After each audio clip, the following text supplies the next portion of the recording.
Welcome po muli sa ActualGreatFilipino.com. Ngayon po ay yung lulutuin natin ay ang napakasimple lang na sardines or sardinas miswa na may patola. So ito po ang ating mga ingredients. Siyempre, unang-una sa lahat, ang ating sardinas. Nasa sa inyo po yun kung anong brand ang gusto nyo gamitin na sardinas.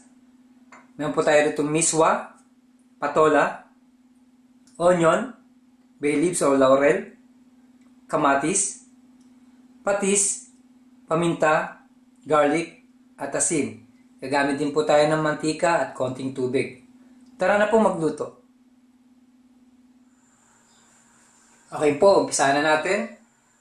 Sa kawali ko po, mainit na yung mantika. Naglagay na po ako ng konting mantika. So, ang garlic. Isayin lang po natin yung garlic. Kapulayin natin ng konti.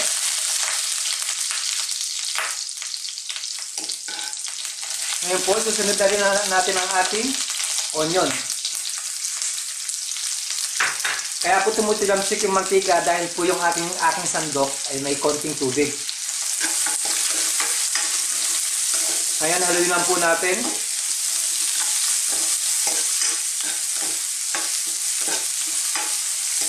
Pag naluto na yung ating onion ng mga ilang segundo, saka natin isusunod ang ating kamatis.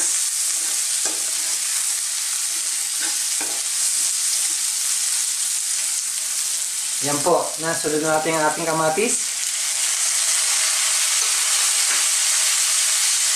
Haluin lang natin.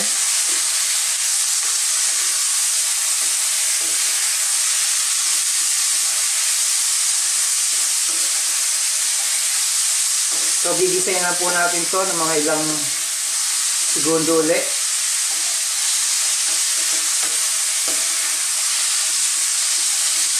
Napakadali lang po lutuin itong sardinas, miswa at patola. Mga maximum po, mga 7 minutes to 8 minutes. Luto na po siya.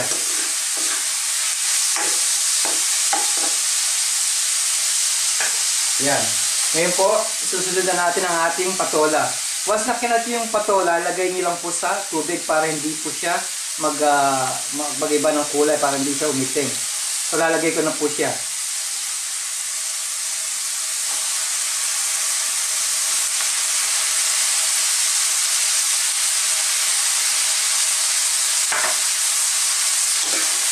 Again, haluin natin. Hindi ko po masyadong editin yung aking sandok dahil maingay po sa video.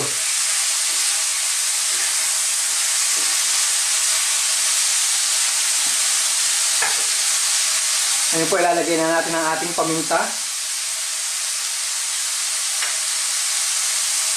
Ang ating asin. Ang laurel. Ang patis.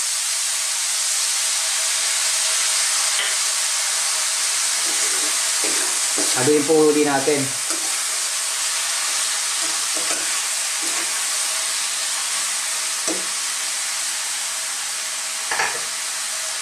Ngayon po, isusunod na natin ang ating sardinas.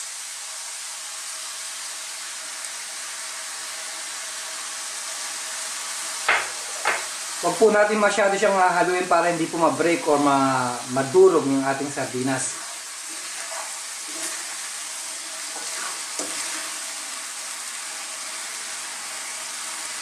Yan po. Yan po, isusunod na natin ang ating miswa. Libre ko ulit at bibiyakin ko siya para hindi siya mahaba pag ating sinandok sa ating mangkok.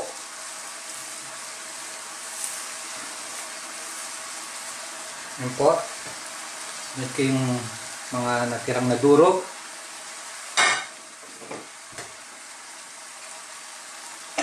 Yan po, haluin natin konti.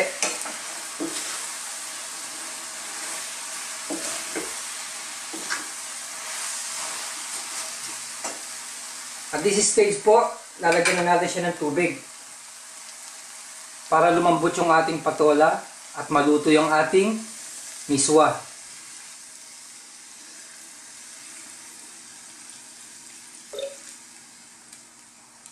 Tapos po, tatakpan na natin ng mga 2 minutes. Tapos buksan natin, tsaka uli natin siya, hahaluin. Takpan po muna natin siya. Okay po, tignan na po natin uli.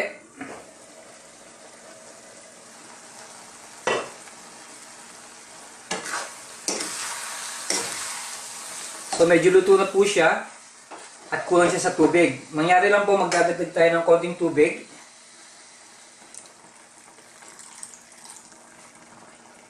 At nasa sa inyo po yung kung gusto niyo po siya ng spicy, pwede po kayo maglagay ng chili. Pero sa akin po, ayoko po ngayon maglagay ng sili. Dahil afterwards, kakainin ko rin po ito. So pag-iwalay lang po natin yung ating miswa.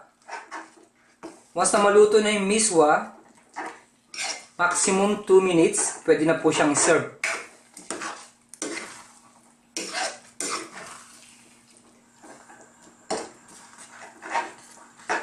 Ngayon po, nakikita niyo po siya na medyo bubu siyang ganito. Once nakikita niyo siyang bubu ganito, pwede po kayo mag-add ng tubig.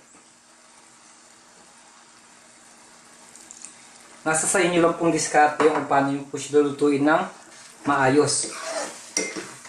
So again, once na nag-separate siya, at naluto na yung ating patola, pwede na po siyang kainin. So takpan po natin ulit.